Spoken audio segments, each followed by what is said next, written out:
అసెంబ్లీలో రేవంత్ రెడ్డి గారి నాయకత్వంలో, దామోదరన్ నాయకత్వంలో ఈరోజు అసెంబ్లీలో ఎస్సీ వర్గీకరణ 40 సంవత్సరాల పాటు ఉద్యమాన్ని ఈరోజు పూర్తి స్థాయిలో ఎస్సీలకి వర్గీకరణ అనేది బిల్లు ప్రవేశపెట్టిన అసెంబ్లీలో మన రేవంత్ రెడ్డి గారికి, కాంగ్రెస్ పార్టీ, మన రాష్ట్ర తెలంగాణ ముఖ్యమంత్రి రేవంత్ రెడ్డి గారికి కృతజ్ఞతలు. మరియు ఈ యొక్క కార్యక్రమాన్ని దామోదర రాజనరసింహ గారు ఆధ్వర్యంలో ప్రవేశపెట్టేందుకు దామోదరన్న యువసేన ఆధ్వర్యంలో నేను కృతజ్ఞతలు తెలియజేస్తున్నాను. నా పేరు వెలుగుతుమరడి.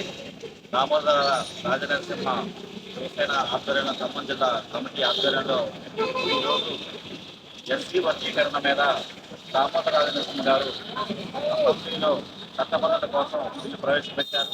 దానికి చట్టబద్ధత కాంగ్రెస్ పార్టీ నిర్ణయం తీసుకొని దానికి అనుగుణంగా చట్టబద్ధత బిల్లు తీసుకురావడం చాలా సంతోషదాయకంగా ఉంది. అలాగే సుప్రీంకోర్టుకి కానీ ఇంకా పార్లమెంట్కి కానీ ఎక్కడికి వెళ్ళినా కూడా దాన్ని కొట్టివేయకోకుండా కాంగ్రెస్ పార్టీ, అలాగే మన దేశ ప్రధాని మోడీ గారు కూడా దీనికి అంగీకారం తెలిపి ఆర్టికల్ 9లో జతపరచాల్సిందిగా కోరుతా ఉన్నాం. అలాగే ఖమ్మం జిల్లాలో దామోదర రాజనరసింహ యువసేన ఆధ్వర్యంలో పలు కార్యక్రమాలు చేస్తూ ఉన్నాం.